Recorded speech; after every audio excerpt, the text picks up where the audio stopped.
lo que la iglesia está viviendo en estos tiempos. Nosotros habíamos hablado ya sábados anteriores sobre lo que es el ciclo litúrgico en la vida de la iglesia. Y dijimos nosotros que tenemos que ir caminando según el ritmo que nos marca lo que conocemos como el calendario litúrgico.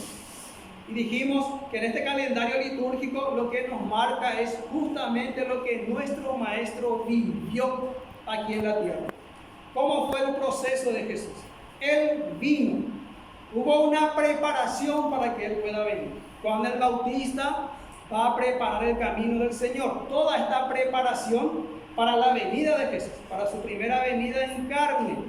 Ese tiempo de preparación, en la liturgia nosotros llamamos tiempo de Adviento, la venida de Jesús. Luego llega el tiempo de Navidad, ¿verdad?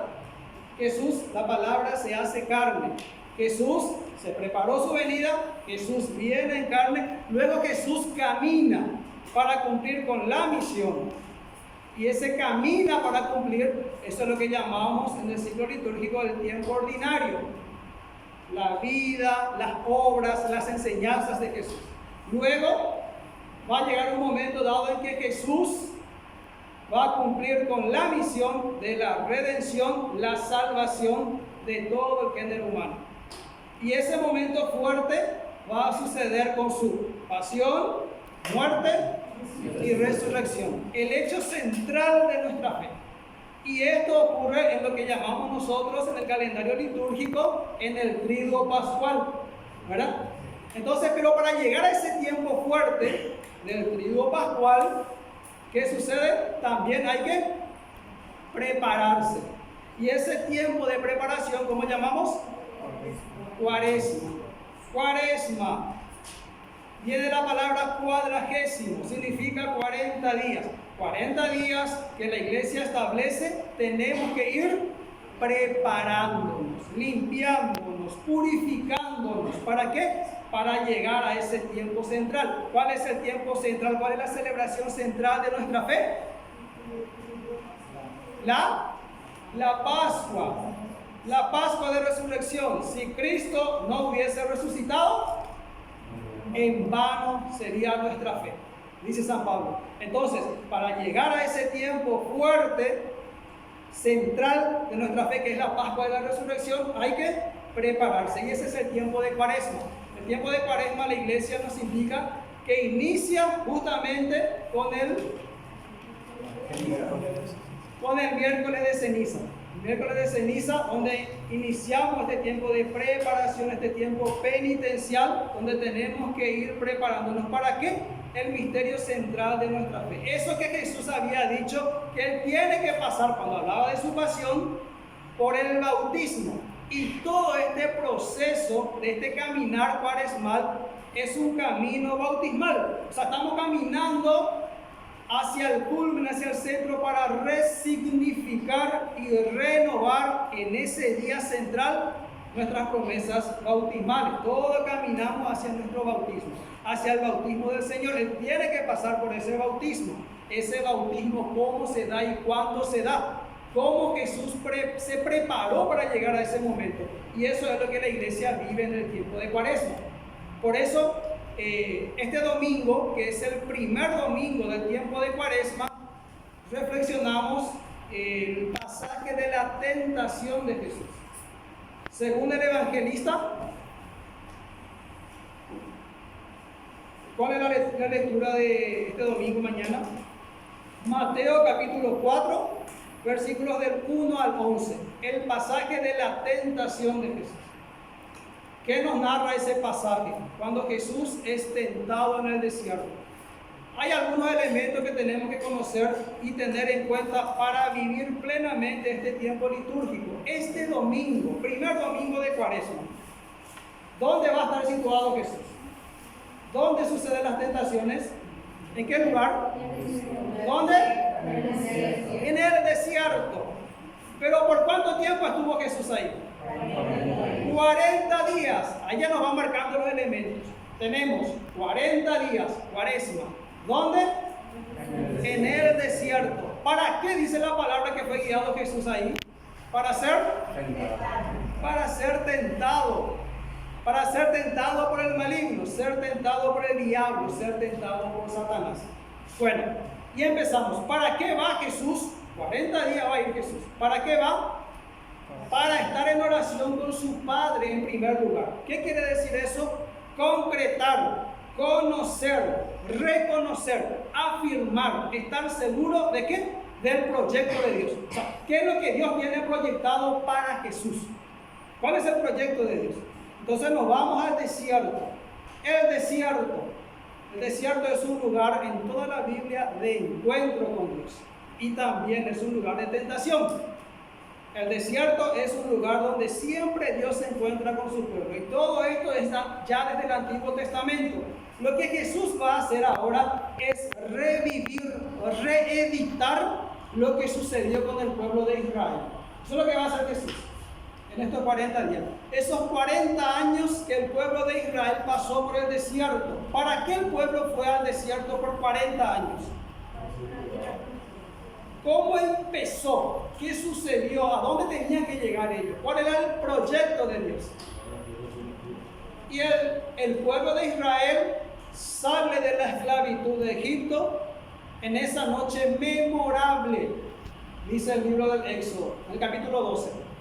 Porque conocen los judíos, los israelitas, los judíos, los cristianos y los judíos hasta hoy como el día del Pesaj, esa noche memorable, la Pascua. Bueno, ellos salen de la esclavitud, van a pasar por el desierto. ¿Para qué van a ir al desierto? Para adorar a Dios, para encontrarse con Dios, para hacer la voluntad de Dios, para conocer el proyecto de Dios. En ese desierto ellos se van a desviar del camino, van a sufrir tentaciones, pero ellos van a ser desviados por el camino. En el griego la palabra tentación justamente significa salirse del proyecto de Dios. Pero Jesús va a demostrarnos en estos 40 días, en esta cuaresma de Jesús, va a demostrarnos que Él puede vencer las tentaciones que el pueblo de Israel no pudo vencer. Entonces Jesús también, así como Israel, va al desierto. Israel fue 40 años por el desierto para purificarse, para limpiarse. ¿Para qué? Para entrar a la tierra prometida, para tomar posesión de la tierra prometida. Eso que tanto ellos querían.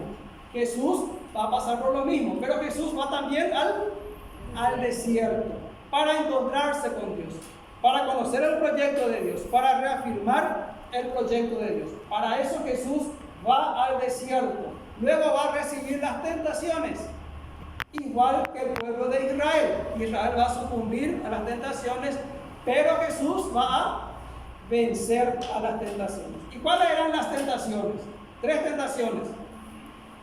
Primero, le tienta por la necesidad natural y propia del hombre. ¿Cuál era? El hambre. La necesidad individual del hombre.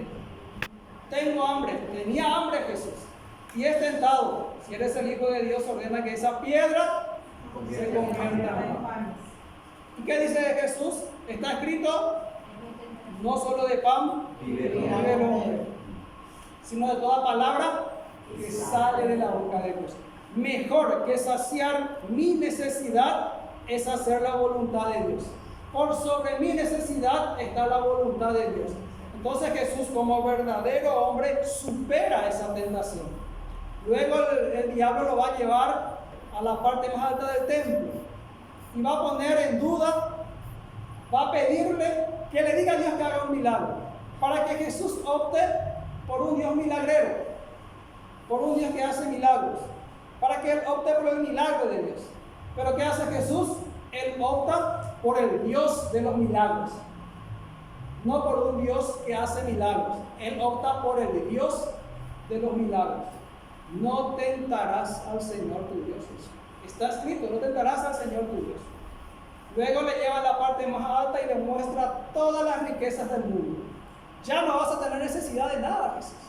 Acá tenés todo. No te va a faltar nada. Mira los reinos, mira las riquezas, mira el poder que te estoy ofreciendo. Esto me lo dieron a mí y yo te lo doy, le dice Satanás.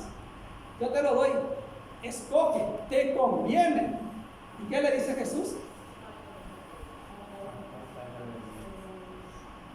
¿Qué le dice Jesús? Todo esto te voy a dar si tú te hincas y me adoras. ¿Qué le dice Jesús? Está escrito, adorarás al Señor tu Dios y solo a Él servirás. Yo no vine para servir a las riquezas ni para que me sirvan a mí. Yo vine a servir. Entonces supera las tentaciones de las riquezas con todas sus fuerzas. Jesús supera las tentaciones. El querer, el poder, las riquezas, el Dios de los milagros y también satisfacer mi propia necesidad. Por sobre todas las cosas está la voluntad de Dios. Entonces Jesús va a vencer esas tentaciones y Jesús nos va a proveer la manera de cómo nosotros luchar en este desierto, en este caminar para llegar a la Pascua de la Resurrección. Por eso en Cuaresma iniciamos con esta lectura. Cuaresma tiene sus luces y sombras. Este es un pasaje de sombras, de tentaciones. Acá es un pasaje oscuro, donde Jesús hace prevalecer la luz. El siguiente domingo va a ser la luz, la transfiguración de Jesús. Después va a venir la samaritana, va a venir, creo que Jesús sana al ciego y resucita a Lázaro. Todos esos hechos nos van a marcar el proceso que sigue el discípulo para ir configurándose a su maestro y poder llegar con él a la Pascua de la Resurrección, a ese bautismo. Por eso el hecho central en la liturgia católica, en el Tríduo Pascual, en el día de Pascua de Resurrección, es nuestro bautismo, es renovar esas promesas bautismales. Y todo este proceso es la que la iglesia nos va a ir acompañando, instruyendo, formando, enseñando, guiándonos para que en este año, en este tiempo litúrgico, nosotros podamos estar preparados para resistir a las tentaciones y así como Jesús resucitar. A eso estamos llamados. Por eso decíamos, nuestra formación también tiene algo de querigmático y mistagógico. Vamos a conocer lo que es el querigma. El anuncio de Jesús, central de su pasión, su muerte, resurrección y su glorificación. Ese es el centro del querigma. Y un ritmo y un proceso mistagógico, donde tenemos que ir también como discípulos de Jesús entrando en esta mistagogia, en estos misterios de nuestra fe. Tenemos que ir entrando, tenemos que ir acompañando, tenemos que ir haciendo, tenemos que ir acompañando a Jesús. Y como discípulos de Jesús, por eso tenemos que ir reproduciendo su estilo de vida. Por eso, akoloutise me, dice Jesús en griego. Detrás de mí, síganme. Jesús se pone enfrente y el discípulo va detrás de Jesús. ¿Para qué va el discípulo detrás de Jesús? ¿Por qué el discípulo tiene que estar detrás de Jesús? Hebreos 12:2. Lo habíamos remarcado varias veces en los primeros días de clase. Hebreos 12:2. Porque el discípulo tiene que mantener los ojos fijos en Jesús. Y la manera en que el discípulo mantenga los ojos fijos en Jesús es el discípulo ubicándose. Lo que Jesús le dijo a Pedro: detrás de mí, ese es tu lugar, Pedro, detrás de mí. Detrás de Jesús, caminando con los ojos fijos en el Maestro, ahí nosotros vamos a tener la forma de realmente caminar como verdaderos discípulos de Jesús y llegar al culmen de este tiempo fuerte, de este tiempo litúrgico, que es el tiempo de la Pascua, de la resurrección de Jesús, preparándonos ya desde ahora en este tiempo cuaresmal.